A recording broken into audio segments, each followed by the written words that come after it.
This is TWiT. Ed is in Twentynine Palms. Nice place to be this time of year. Hi, Ed.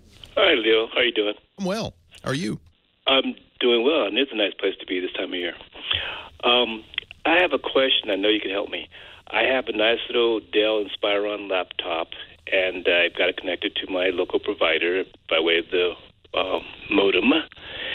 And I would like to transfer the image I'm looking at on the laptop to my 40-inch monitor. It's an older Sony, but it still works very well. I don't know what to do.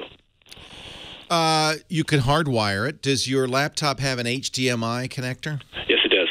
And does the TV have an? It may be out of date if it doesn't have an HDMI connector. It's got one. Good. And I tried to put something in it, but I don't think I did it right.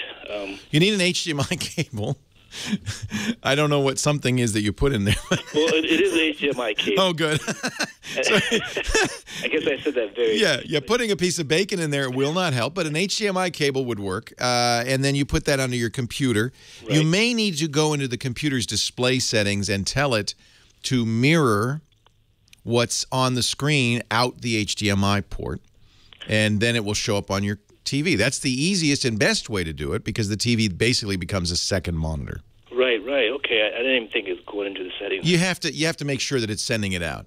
Okay. There may be also laptops, Dells particularly, have keys to do that because they're often used in a situation where you're presenting on PowerPoint, right? And you plug in a projector, and then there are keys on the keyboard that say, hey, send it out to the projector. So if you look at your manual or you look it up online, I don't know which key it is because it varies from keyboard to keyboard, but you may even see a special little icon on one of the function keys. But if you go into displays, the display settings, you should be able to. There's two choices with dual monitors. You can either extend the existing display, which means you now have double the landscape. You know, and you could drag something from one window to the other. Usually for what you want to do mirroring. So there's extend the monitor or mirror the monitor, and mirror sounds like what it is, which is duplicate what I see on my laptop screen on my big screen. Okay, and when I do this, will it be necessary to keep the laptop open, or can I close? Yeah, because the laptop's, yeah. I mean, not open, I mean, not on, but I mean... Well, it depends. Some laptops like Apple laptops, are designed to continue displaying when you close the laptop. Most Windows laptops do not. Okay. So you try it, but what'll probably happen is the machine will go to sleep. When you close the machine, it usually just goes to sleep, and so does your TV. So just go into displays, and that should help. Yep. So they're telling me Windows P will work if you're using a late version of Windows. Okay. But anyway, I think that's all it is. Now, there are other wireless ways to do it. There's wireless display, which is an Intel technology. Your Dell probably supports that. Your TV probably doesn't.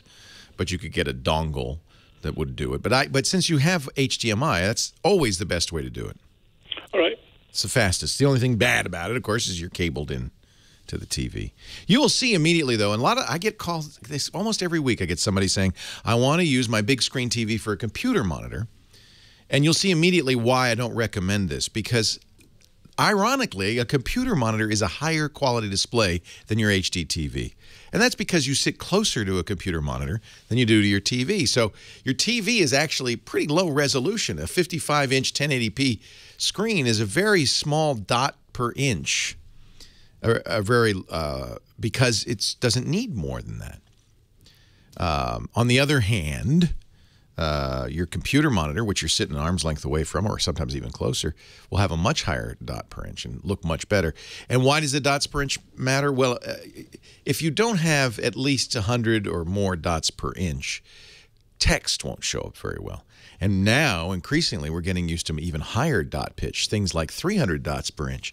The newest Samsung Galaxy S6, which is coming out this week, will probably, I believe, have the largest screen resolution, the highest dots per inch of any screen ever, at 577 dots per inch.